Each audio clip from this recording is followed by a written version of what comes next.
ये साप्ताहिक बाइबल का उपदेश Plainfield Christian science church independent से है, जो प्लेनफील्ड, न्यू जर्सी, अमेरिका में है।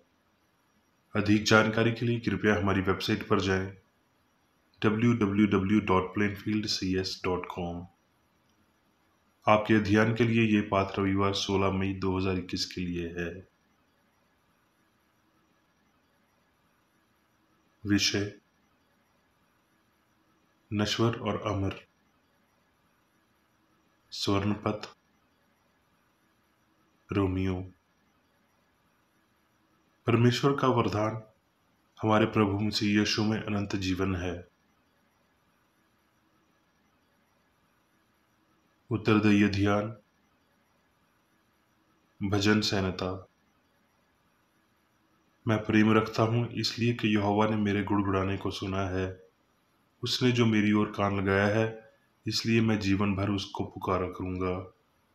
यहोवा भूलों की रक्षा करता है।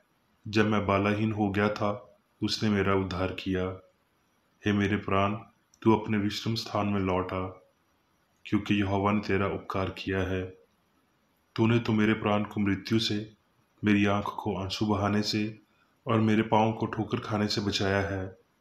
मैं जीवित रहते हुए अपने आप को यहोवा के सामने जानकर नित्य चलता रहूंगा। पाठ उपदेश बाइबल में से। भजन संहिता। यहोवा मेरा परमेश्वर है, मुझे कुछ घाटा न होगा। वो मुझे हरी हरी चराइयों में बिठाता है। वो मुझे सुखदायी जल के झरनों के पास ले चलता है। वो मेरे जी में जी ले आता है। धर्म के मार्गों में वो अपने नाम के निमित्त मेरी अगुवाई कराता है। चाहे मैं घोर अंधकार से भरी हुई तराई में होकर चलूं, तो भी हानि से न डरूंगा, क्योंकि तू मेरे साथ रहता है। तेरे सौंटे और तेरी लाठी से मुझे शांति मिलती है। तू मेरे सताने वालों के सामने मेरे लिए मेज बिछाता है। तूने मेरे सर पर तेल मला है, मेरा कटोरा उमड़ आया है। निश्चय भलाई और करुणा जीवन भर मेरे साथ साथ बनी रहेंगी, और मैं यहोवा के धाम में सर्वदा वास करूंगा। यूहन्ना। फरीसियों में से निकोदेमुस नाम एक मनुष्य था, जो यहूदियों का सरदार था। उसने रात को यीशु के पास आकर उससे कहा, हे प्रभु, हम जानते हैं कि तू परमेश्वर की ओर से गुरु होकर आया है, क्योंकि कोई इन चिन्हों को जो तू दिखाता है, यदि परमेश्वर उसके साथ ना हो तो नहीं दिखा सकता। यीशु ने उससे उत्तर दिया कि मैं तुझसे सच सच कहता हूँ, यदि कोई नए सिरे से ना जन्मे तो परमेश्वर का राज्य नहीं देख सकता। निकोदेमुस ने उससे कहा, मनुष्य जब बूढ़ा हो गया तो क्यों कर जन्म ले सकता है? क्या वो अपनी माता के गर्भ में दूसरी बार प्रवेश करके जन्म ले सकता है? यीशु ने उसे उत्तर दिया कि मैं तुझसे सच सच कहता हूँ, जब तक कोई मनुष्य जल और आत्मा से ना जन्मे तो वो परमेश्वर के राज्य में प्रवेश नहीं कर सकता। क्योंकि जो शरीर से जमा है वो शरीर है, और जो आत्मा से जन्मा है वो आत्मा है। अचंबा ना कर कि मैंने तुझसे कहा कि तुम्हें नए सिरे से जन्म लेना अवश्य है। हवा जिधर चाहती है उधर चलती है, और तू उसका शब्द सुनता है, परंतु नहीं जानता कि वो कहाँ से आती है और किधर को जाती है। जो कोई आत्मा से जन्मा है वो ऐसा ही है। निकोदेमुस ने उसको उत्तर दिया कि ये बातें क्यों कर हो सकती हैं। ये सुनकर यीशु ने उससे कहा, तू इसराइलियों का गुरु होकर भी क्या इन बातों को नहीं समझता? मैं तुझसे सच सच कहता हूँ कि हम जो जानते हैं वो कहते हैं, और जिसे हमने देखा है उसकी गवाही देते हैं, और तुम हमारी गवाही ग्रहण नहीं करते। जब मैंने तुमसे पृथ्वी की बातें कही और तुम प्रतीति नहीं करते, तो यदि मैं तुमसे स्वर्ग की बातें कहूँ तो फिर क्यों कर प्रतीति करोगे? यूहन्ना। संसार पर राज्य पाने वाला कौन है? केवल वो जिसका ये विश्वास है कि यीशु परमेश्वर का पुत्र है। और वो गवाही ये है कि परमेश्वर ने हमें अनंत जीवन दिया है, और ये जीवन उसके पुत्र में है। मैंने तुम्हें जो परमेश्वर के पुत्र के नाम पर विश्वास करते हो इसलिए लिखा है कि तुम जानो कि अनंत जीवन तुम्हारा है, और ये भी जानते हैं कि परमेश्वर का पुत्र आ गया है, और उसने हमें समझ दी है कि हम सच्चे को पहचाने, और हम उसमें जो सत्य है अर्थात उसके पुत्र यीशु मसीह में रहते हैं। सच्चा परमेश्वर और अनंत जीवन यही है।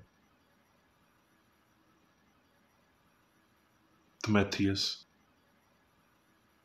और मैं अपने प्रभु मसीह यीशु का, जिसने मुझे समर्थ दी है, धन्यवाद करता हूँ कि उसने मुझे विश्वास योग्य समझकर अपनी सेवा के लिए ठहराया। मैं तो पहले निंदा करने वाला और अंधेर करने वाला था, तो भी मुझ पर दया हुई, क्योंकि मैंने विश्वास की दिशा में बिन समझे बूझे ये काम किए थे। और हमारे प्रभु का अनुग्रह उस विश्वास और प्रेम के साथ जो मसीह यीशु में है वह तायत से हो। ये बात सच और हर प्रकार से मानने के योग्य है कि मसीह यीशु पापियों का उद्धार करने के लिए जगत में आया, जिनमें सबसे बड़ा मैं हूँ। पर मुझ पर इसलिए दया हुई कि मुझ सबसे बड़े पापी में यीशु मसीह ने अपनी पूरी सहनशीलता दिखाई, कि जो लोग उस पर अनंत जीवन के लिए विश्वास करेंगे उनके लिए मैं एक आदर्श बनूं। अब संतान राजा अर्थात अविनाशी अनदेखे अद्वित परमेश्वर का आदर और महिमा युग युग होती रहे। आमीन। करंथियों। हे भाइयों, मैं ये कहता हूँ कि मांस और लहू परमेश्वर के राज्य के अधिकारी नहीं हो सकते, और न विनाशी अविनाशी का अधिकारी हो सकता है। देखो, मैं तुमसे भेद की बात कहता हूँ कि हम सब तो नहीं सोएंगे, परंतु सब बदल जाएंगे, और ये क्षण भर में, पलक झपकते ही, पिछली तुरही फूंकते ही होगा। क्योंकि तुरही फूंकी जाएगी और मुर्दे अविनाशी दशा में उठाए जाएंगे, और हम बदल जाएंगे। क्योंकि अवश्य है कि ये नशामंद देह अविनाश को पहन ले, और ये मरणहार देह अमरता को पहन ले। और जब ये नशामंद अविनाश को पहन लेगा और ये मरणहार अमरता को पहन लेगा, तब वो वचन जो लिखा हुआ है पूरा हो जाएगा कि जय ने मृत्यु को निगल लिया। हे मृत्यु, तेरी जय कहाँ रही? हे मृत्यु, तेरा डंक कहाँ रहा? मृत्यु का डंक पाप है, और पाप का बाल व्यवस्था है। परंतु परमेश्वर का धन्यवाद हो, जो हमारे प्रभु यीशु मसीह के द्वारा हमें जयवंत करता है। प्रकाशित वाक्य। फिर मैंने पवित्र नगर नए यरूशलेम को स्वर्ग पर से परमेश्वर के पास से उतरते देखा, और वो उस दुल्हन के समान थी जो अपने पति के लिए श्रृंगार किए हो। प्रकाशित वाक्य। फिर उसने मुझे ब्लोर की सी झलक आती हुई जीवन के जल की एक नदी दिखाई, जो परमेश्वर और मेमने के सिंहासन से निकलकर उस नगर की सड़क के बीचों बीच बहती थी। और नदी के इस पार और उस पार जीवन का पेड़ था। उसमें 12 प्रकार के फल लगते थे, और वो हर महीने फलता था। और उस पेड़ के पत्तों से जाति जाति के लोग ठीक होते थे। धन्य वो हैं जो अपने वस्त्र धो लेते हैं, क्योंकि उन्हें जीवन के पेड़ के पास आने का अधिकार मिलेगा, और वो फाटकों से होकर नगर में प्रवेश करेंगे। प्रकाशित वाक्य। जिसके कान हो वो सुन ले कि आत्मा कलीसियाओं से क्या कहता है। जो जय पाए, मैं उसे उस जीवन के पेड़ में से जो परमेश्वर के स्वर्ग लोक में है फल खाने को दूंगा। अब मैं मेरी विक्रेडी द्वारा क्रिश्चियन साइंस की किताब विज्ञान और स्वस्थ शास्त्रों की कुंजी के साथ के सहा संबंधी अंश पढ़ूंगा। विज्ञान और स्वस्थ।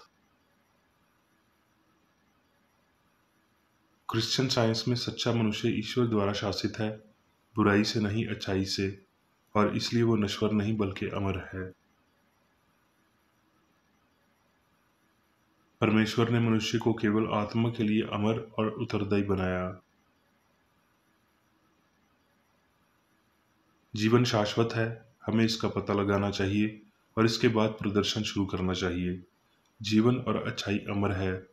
आइए फिर हम उम्र और तुषार की बजाय अपने अस्तित्व के विचारों को प्रेम, ताजगी और निरंतरता में आकार दें।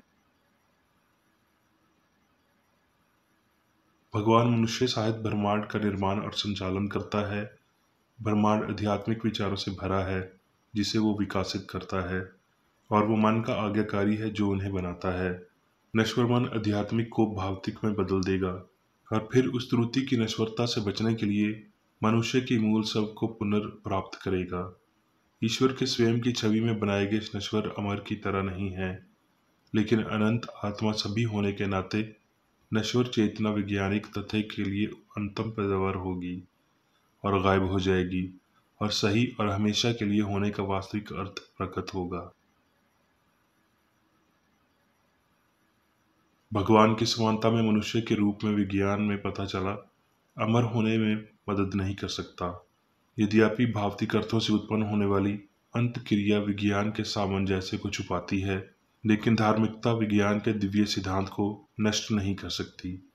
विज्ञान में मनुष्य की अमरता भगवान की अच्छे होने पर निर्भर करता है और अच्छे की अमरता की एक आवश्यक परिणाम के रूप में अनुसरण करती है। नश्वर अमर की नकल है, वो दुष्ट के या एक बुराई के बच्चे हैं जो घोषणा करते हैं कि आदमी धूल में या एक भावतिक भ्रूण के रूप में शुरू होता है। दिव्य विज्ञान में ईश्वर और वास्तविक मनुष्य दिव्य सिद्धांत और विचार के रूप में अविभाज्य हैं। इसलिए मनुष्य ना तो नश्वर है और ना ही भावतिक। नश्वर या भगवान की संतान गायब हो जाएंगे और अमर होंगे, मनुष्य के एकमात्र और अनंत सत्य के रूप में दिखाई देंगे। मनुष्य भगवान की संतान नहीं है, उनके पास कभी भी पूर्ण राज्य नहीं था जिसे बाद में फिर से हासिल किया जा सकता है। वो नश्वर इतिहास की शुरुआत से थे, कल्पना में पापी और माँ के गर्भ में अधम से आया। मृत्यु, डर, अनंतता अमरता में निगल जाती है। पाप, बीमारी और मृत्यु इन तत्वों को जगह देनी होगी जो अमर आदमी के हैं। जब यीशु ने परमेश्वर के बच्चों की बात की, ना के पुरुषों के बच्चों की बात की, तो उन्होंने कहा, परमेश्वर का राज्य तुम्हारे बीच में है। इसका मतलब है सत्य और प्रेम वास्तविक मनुष्य में राज्य करता है। ये दर्शाता है कि भगवान की छवि में आदमी बेदाग और शाश्वत है। प्रगति अनुभव से पैदा होती है। ये नश्वर मनुष्य की कल्पना ही है जिसके माध्यम से नश्वर को अमर के लिए गिरा दिया जाता है। या तो यहाँ या इसके बाद पीड़ित या विज्ञान को जीवन और मन के बारे में सभी भ्रमों को नष्ट करना होगा और भावतिक भावना और स्वयं को पुनः उत्पन्न करना होगा। अपने कर्मों के साथ पुरानी मानवता को बंद करना होगा। कामुक या पापी कुछ भी अमर नहीं है। एक झूठी भावना और पाप की मृत्यु कार्बनिक भावनाओं की मृत्यु नहीं है, जो मनुष्य और जीवन समान जैसा पूर्ण, वास्तविक और शाश्वत को प्रकट करती है। अच्छे कर्म अमर होते हैं, दुख के बदले आनंद, दुख के बदले सुख और मृत्यु के बदले जीवन। मानव जन्म, वृद्धि, परिपक्वता और कषाय के रूप में, घास से वसंत के रूप में सुंदर हरे रंग के पत्ते के साथ होते हैं, बाद में मुरझा जाते हैं और अपने मूल शून्य पर लौट आते हैं। ये नश्वर लगने वाला अलौकिक है। ये कभी भी अमर होने में विलीन नहीं होता है, लेकिन अंत में गायब हो जाता है और अमर आदमी आध्यात्मिक और शाश्वत वास्तविक आदमी पाया जाता है। मृत्यु का डंक पाप है और पाप का बाल व्यवस्था है। नश्वर विश्वास के कानूनों अमर जीवन के तत्वों के साथ युद्ध में है। यहाँ तक कि आध्यात्मिक कानून भी जो कब्र को कहते हैं, तेरी जीत कहाँ है। परंतु जब ये नाशवान अविनाश पहन लेगा और ये मरणहार अमरता को पहन लेगा, तब वो वचन जो लिखा है पूरा हो जाएगा कि जय ने मृत्यु को निगल लिया। महान आध्यात्मिक तथ्य को सामने लाना चाहिए कि मनुष्य पूर्ण है, अमर नहीं। हमें हमेशा अस्तित्व की चेतना को धारण करना चाहिए और जल्द ही या बाद में मसीह और क्रिश्चियन साइंस के माध्यम से हमें पाप और मृत्यु पर नियंत्रण रखना चाहिए। मनुष्य की अमरता के प्रमाण अधिक स्पष्ट हो जाएंगे क्योंकि भावतिक विश्वास को छोड़ दिया जाता है और होने के अमर तत्वों को स्वीकार किया जाता है। पाप रहित आनंद, जीवन की पूर्ण सिद्धभाव और अमरता, एक दिव्य सुख या पीड़ा के बिना असीमित दिव्य सुंदरता और अच्छाई का होना एकमात्र सत्य अविनाशी पुरुष का निर्माण करता है जिसका अस्तित्व आध्यात्मिक है। अस्तित्व की ये स्थिति वैज्ञानिक और क्षण है। एक पूर्णता केवल उन लोगों द्वारा समझ में आती है जिनके पास दिव्य विज्ञान में मसीह की अंतम समझ है। मृत्यु कभी अस्तित्व की इस स्थिति को जल्दबाजी में नहीं करा सकती, क्योंकि अमरता प्रकट होने से पहले मृत्यु को दूर करना होगा। इसे प्रस्तुत नहीं करना चाहिए। जब बीमारी या पाप का भरम आपको लुभाता है, ईश्वर और उसके विचार के प्रति दृढ़ रहना, अपने विचारों में पालन करने के लिए उसकी समानता के अलावा कुछ भी अनुमति ना दें। ना तो डर और ना ही संदेह से अपनी स्पष्ट भावना और शांत विश्वास का पालन करें कि जीवन के समान जैसा पूर्ण जीवन की मान्यता जैसा कि जीवन है, किसी भी दर्दनाक भावना या विश्वास को नष्ट कर सकता है जो जीवन है ही नहीं। क्रिश्चियन साइंस के माध्यम शारीरिक समझ की बजाय अपने होने की समझ का समर्थन करें, और ये समझ सच्चाई के साथ त्रुटि को दबा देगी, मृत्यु डर को अमरता से बदल देगी और सिद्धभाव के साथ चुप का विरोध करेगी। विज्ञान अमर मानव की घोरशाली संभावनाओं को प्रकट करता है, नश्वर इंद्रियों द्वारा हमेशा के लिए सीमित है। अब मैं मेरी बेकर रेड्डी द्वारा चर्च मैनुअल में दिए गए 3 दैनिक कर्तव्यों को पढ़ूंगा।